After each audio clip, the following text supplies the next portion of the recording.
Hello everyone and welcome to fly high tutorials. Guys आज हम बात करने वाले हैं इंडियन एयरफोर्स यानी कि भारतीय वायुसेना ने एक लेटेस्ट रिक्रूटमेंट नोटिफिकेशन जारी किया है जिसमें आप इंडियन एयरफोर्स को as a commission officer join कर सकते हैं in flying and meteorology branch के लिए। तो चलिए उसी के बारे में बात कर लेते हैं कि क्या कुछ एलिजिबिलिटी क्राइटेरिया है। तो देखिए यहाँ पर दो ब्रांचेस में आप ज्वाइन कर सकते हैं, या तो फ्लाइंग ब्रांचेस में या फिर आप नॉन टेक्निकल या फिर ग्राउंड ड्यूटी में। तो दोनों ही के बारे में हम एजुकेशनल क्वालिफिकेशन की बात कर लेते हैं। इसको थोड़ा ध्यान से समझिएगा क्योंकि काफी कंफ्यूजन हो जाता है लोगों को। फिर जो चीज मैं ऑलरेडी बता चुका होता हूँ वही वो फिर कमेंट सेक्शन में भी पूछ लेते हैं। ठीक है, तो थोड़ा ध्यान से समझिए, आपके लिए फायदेमंद होगा। तो एजुकेशनल क्वालिफिकेशन सबसे पहले हम फ्लाइंग ब्रांच की देख रहे हैं, और फ्लाइंग ब्रांच है या फिर आपकी नॉन टेक्निकल है, दोनों में ही ये परमानेंट कमीशन और शॉर्ट सर्विस कमीशन पर बेस्ड होगी। दोनों में आप किसी को भी ज्वाइन कर सकते हैं। उसके बारे में मैं थोड़ा आपको और आगे भी क्लैरिफाई कर दूंगा। तो फ्लाइंग ब्रांच के लिए पहले हम एजुकेशनल क्वालिफिकेशन की बात करें तो नंबर 1 जो है वो है कि NCC air wing senior division C certificate होना जरूरी है आपके पास, यानी कि 6 अगस्त 2015 के बाद का या 6 अगस्त 2015 तक का आपके पास NCC air wing senior division C certificate होना जरूरी है।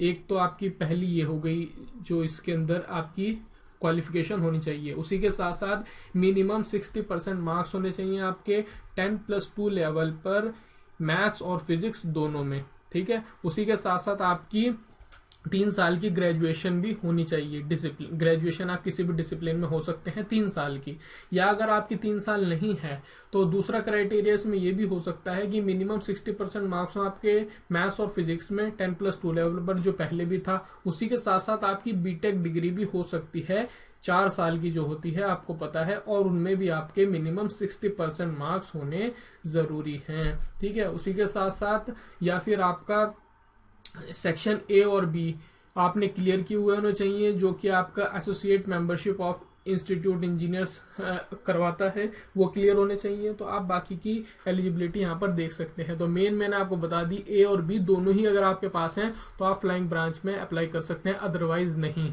ठीक है, उसी के साथ साथ विजुअल जो स्टैंडर्ड्स हैं वो बहुत ज्यादा मैटर करते हैं इसमें। तो आप इनको अपने अकॉर्डिंगली जो नोटिफिकेशन मैं आपको डिस्क्रिप्शन बॉक्स में दे दूंगा वहां से डाउनलोड करके अपने अकॉर्डिंग इसको चेक कर लीजिए। अगर आप इस कैटेगरी में सूटेबल होते हैं तो आप अप्लाई कीजिए, अदरवाइज विजुअल स्टैंडर्ड पर कोई भी यहाँ पर टॉलरेंस नहीं है। उसके बाद एज की बात कर लेते हैं। तो एज जो है 20 से 24 साल के बीच आपकी होनी चाहिए, यानी कि आप जो है 1 जुलाई 2018 तक 20 या 24 साल के होने चाहिए। और आप अपनी डेट ऑफ बर्थ के अकॉर्डिंग इसको चेक कर सकते हैं कि 2 जुलाई 1994 से लेकर 1 जुलाई 1988 के बीच आप जन्मे हों, या फिर इन दोनों तारीख में भी आप जन्मे हों तो आप एलिजिबल हैं। ठीक है, हाइट और वेट की बात कर लेता हूं। तो हाइट जो है वो 162.5 सेंटीमीटर है। ये सब आप अपने अकॉर्डिंगली पढ़ लीजिएगा। जैसे कि मैंने लास्ट टाइम इंडियन नेवी के बारे में बताई थी, तो ऑलमोस्ट लगभग सिमिलर ही हैं कुछ चीजें, लेकिन जो थोड़ी अलग होंगी वो मैं यहाँ पर आपको क्लियर कर दूंगा। उसके बाद हम बात कर लेते हैं कि जो ग्राउंड ड्यूटी है, ग्राउंड ड्यूटी नॉन टेक्निकल में आता है, यानी कि मेट्रोलॉजी जो आपकी फील्ड है उससे रिलेटेड क्या कुछ आपके एलिजिबिलिटी क्राइटेरिया है। तो इसमें भी परमानेंट कमीशन और शॉर्ट सर्विस कमीशन बेस्ड पर है, तो इसको भी ध्यान से सुन लीजिए।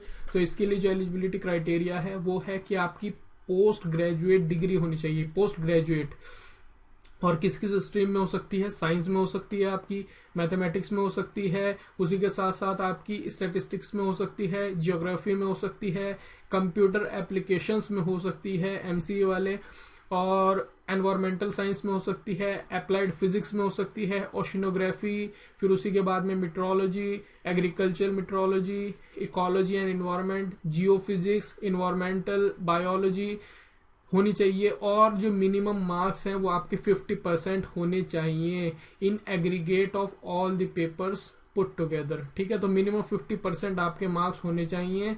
और उसी के साथ साथ एक और आप चीज नोट कर लीजिए कि आपने मैथमेटिक्स और फिजिक्स जरूर पढ़ी हुई होनी चाहिए ग्रेजुएशन लेवल पर, और उसमें भी आपके मिनिमम 55% मार्क्स होने चाहिए दोनों में, यानी कि मैथ्स में और फिजिक्स में ग्रेजुएशन लेवल पर मिनिमम 55% मार्क्स होने जरूरी हैं। और उसी के साथ पोस्ट ग्रेजुएट डिग्री होगी अगर, जो मैंने बताई हैं, तो ही आप एलिजिबल हैं इस पोस्ट के लिए। ठीक है, क्लियर हो गया। उसी के साथ साथ जो विजुअल स्टैंडर्ड्स हैं वो आप अपने अकॉर्डिंगली चेक कर लीजिएगा। मैं एज आपको यहाँ पर बता देता हूँ कि एज लिमिट क्या है, तो वो है 20 से 26 साल आपकी होनी चाहिए 1 जुलाई 2018 को। और जो डेट ऑफ बर्थ मेंशन की है यानी कि 2 जुलाई 1992 से लेकर 1 जुलाई 1998 के बीच जन्मे हो आप, या इन दोनों तारीख में से किसी एक में जन्मे हो, तो आप एलिजिबल हैं। हाइट स्टैंडर्ड आप अपने अकॉर्डिंगली चेक कर लीजिएगा, कोई इसमें इतनी प्रॉब्लम की बात नहीं है। अब थोड़ा और इसमें हम फोकस कर लेते हैं। देखिए, जैसे कि मैंने आपको बताया कि जो विजुअल स्टैंडर्ड्स हैं उनके साथ इसमें कोई भी कॉम्प्रोमाइज नहीं किया जा सकता है, इसीलिए इन्होंने यहाँ पर सारे क्लॉज मेंशन कर दिए हैं कि किसी की अगर लेजिक सर्जरी वगैरह हुई है तो वो अपने अकॉर्डिंगली इनको पढ़ ले ध्यान से, और अगर आप समझते हैं कि आप सुटेबल हैं तो ही अप्लाई करें, अदरवाइज आपको अप्लाई करने की जरूरत नहीं है। चलिए, एक और इम्पॉर्टेंट बात मैं बता देता हूँ जो काफी लोग मुझसे पूछते हैं कि जो कैंडिडेट फाइनल ईयर या फाइनल सेमेस्टर में है वो अप्लाई कर सकते हैं। नहीं, जी हाँ, वो बिल्कुल अप्लाई कर सकते हैं, लेकिन क्राइटेरिया मैं बता देता हूं, कंडीशंस क्या हैं।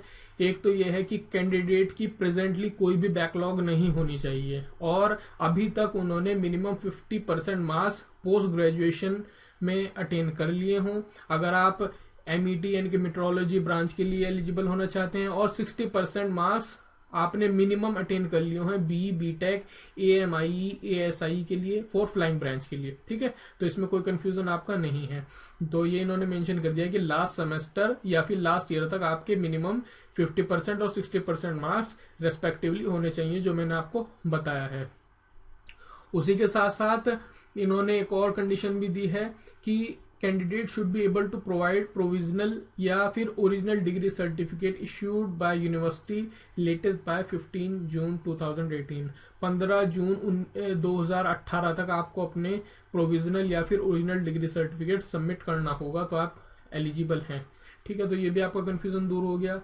अब कुछ लोगों ने सवाल ये भी किया था मेरे को कि कमीशंस का इसमें क्या मतलब है, जैसे कि टाइप ऑफ कमीशन। तो मैंने आपको बताया 2 कमीशंस में होगी, एक है परमानेंट कमीशन जो कि सिर्फ मेल कैंडिडेट यानी कि मैन के लिए है, और एक है आपका शॉर्ट सर्विस कमीशन जिसमें आपकी मैन एंड वीमेन दोनों इंक्लूडेड है। तो परमानेंट कमीशन में आपका क्या है, परमानेंट कमीशन में बेसिकली ये होता है कि आपकी जो सर्विसेज हैं वो आपके सुपर एन्युएशन तक ही कंटिन्यू रहेंगी, यानी कि जिसे आप रिटायरमेंट एज भी बोलते हैं, 60 ईयर या 58 ईयर्स जो भी एप्लीकेबल हो, तो उसको बोलते हैं यहाँ पर परमानेंट कमीशन बेसिस। और शॉर्ट सर्विस कमीशन में क्या है आपका, इसमें आपका जो एंगेजमेंट पीरियड होगा SSC के लिए, अगर फ्लाइंग ब्रांच की बात करूं तो मैक्सिमम 14 ईयर्स के लिए हो सकता है। ठीक है, यानी कि 14 साल के लिए आप सर्विस देंगे SSC को।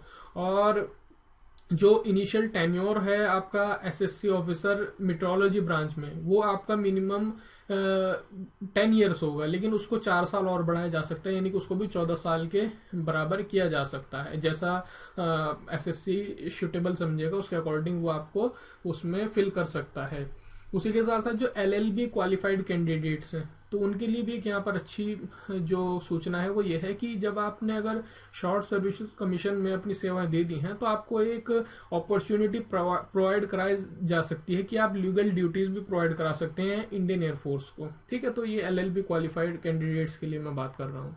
अब बात कर लेते हैं कि सिलेक्शन प्रोसीजर क्या है। तो कि देखिए, सिलेक्शन प्रोसीजर इसका ऑलमोस्ट बिल्कुल वैसा ही है जैसा मैंने आपको इंडियन नेवी के बारे में बताया था। 2 स्टेज यहाँ पर लिखी हुई हैं। स्टेज 1 में सेम वही है कि आपका जो ऑफिसर इंटेलिजेंस रेटिंग टेस्ट होगा, जिसमें आपका पिक्चर परसेप्शन वगैरह होगा, ग्रुप डिस्कशन, ये सेम मैंने आपको लास्ट टाइम क्लियर कर दिया था। जो लोग स्टेज 1 में क्वालिफाई कर दिए जाएंगे तो उनको आगे डॉक्यूमेंट वेरिफिकेशन वगैरह के लिए और फर्दर प्रोसीजर के लिए भेज दिया जाएगा, जो नहीं करेंगे तो उनको सेम वापस भेज दिया जाएगा। तो ये मैंने आपको बता दिया। अच्छा, यहाँ पर फ्लाइंग ब्रांच की मैं बात कर लेता हूँ, ये थोड़ा अलग है उससे, कि यहाँ पर एक कंप्यूटराइज पायलट सिलेक्शन सिस्टम है, यानी कि CPSS है, एक तरीके से सिमुलेटर है जिसमें आपकी फ्लाइंग ड्यूटीज वगैरह चेक की जाएंगी। तो इसमें क्या है कि ये जो है लाइफ टाइम में एक ही बार ये टेस्ट होता है, और अगर जो लोग इसमें पहले फेल हो चुके हैं तो वो एलिजिबल नहीं है। ठीक है, तो ये मैंने फ्लाइंग ब्रांच के लिए क्लियर कर दिया है। उसी के साथ साथ कुछ और इन्फॉर्मेशन भी है, ये आप इसमें पढ़ लीजिएगा। जो मेन बातें हैं वो मैं क्लियर कर रहा हूँ यहाँ पर। अब अप्लाई आपको कैसे करना है, तो अप्लाई करने के लिए आपको careerairforce.nic.in इस वेबसाइट पर जाना है। इसका लिंक मैं डिस्क्रिप्शन में भी दे दूंगा, और वहाँ पर कैंडिडेट लॉगिन में जाकर डिटेल्स वगैरह फिल करनी है, जैसे आप और कोई अपना एप्लीकेशन फॉर्म भरते हैं, सेम वही प्रोसीजर है, वो आपको ध्यान में रखना है। एक इंपॉर्टेंट चीज मैं बता देता हूँ कि एक से ज्यादा एप्लीकेशन डालने का प्रयास मत कीजिए, वरना आपका जो कैंडिडेचर है वो ही कैंसिल कर दिया जाएगा। उसी के साथ साथ एक और इम्पॉर्टेंट चीज की कोई कंफ्यूजन आपको आता है तो आपको टोल फ्री नंबर्स यहाँ पर प्रोवाइड किए हुए हैं, आप इन पर जाकर आपको कोई भी क्वेरी या कोई डाउट होते हैं तो यहाँ पर आप इनसे संपर्क कर सकते हैं, या फिर इनको इस मेल आईडी पर ईमेल भी ड्रॉप कर सकते हैं। ठीक है, उसी के साथ साथ ट्रेनिंग वगैरह सेम आप इसको पढ़ लीजिएगा, कोई इसमें प्रॉब्लम नहीं होगी। और जो क्या क्या इंडियन एयरफोर्स आपको ऑफर करता है, ये बेनिफिट्स वगैरह मैं आपको लास्ट टाइम इंडियन नेवी वाले में बता चुका हूं, तो आपको ये क्लियर वहां पर भी हो गए होंगे। बिल्कुल ऑलमोस्ट सिमिलर ही हैं, जो भत्ते वहां पर हैं वही यहाँ पर आपको मिलने वाले हैं। ठीक है, उसी के साथ साथ मैं समझता हूँ कि लगभग मैंने आपको सभी कुछ बता ही दिया है। फिर भी आपको कोई कंफ्यूजन हो, कोई डाउट हो, तो आपको जो मैंने टोल फ्री नंबर बताए हैं तो आप उनसे संपर्क कर लीजिएगा। और अगर कोई डाउट होता है तो आप मुझसे कमेंट सेक्शन में मुझसे पूछ सकते हैं, अगर मैं समझूंगा कि मैं उसके लायक हूं तो मैं आपको जवाब भी दे दूंगा। ठीक है, तो अगर आपको पसंद आया तो लाइक जरूर कीजिए, शेयर करना मत भूलिए अपने फ्रेंड्स के साथ में, और सब्सक्राइब नहीं किया तो सब्सक्राइब जरूर कर लीजिए। तो देखने के लिए आप सभी का बहुत बहुत धन्यवाद। आप सभी का समय शुभ रहे। Thank you very much.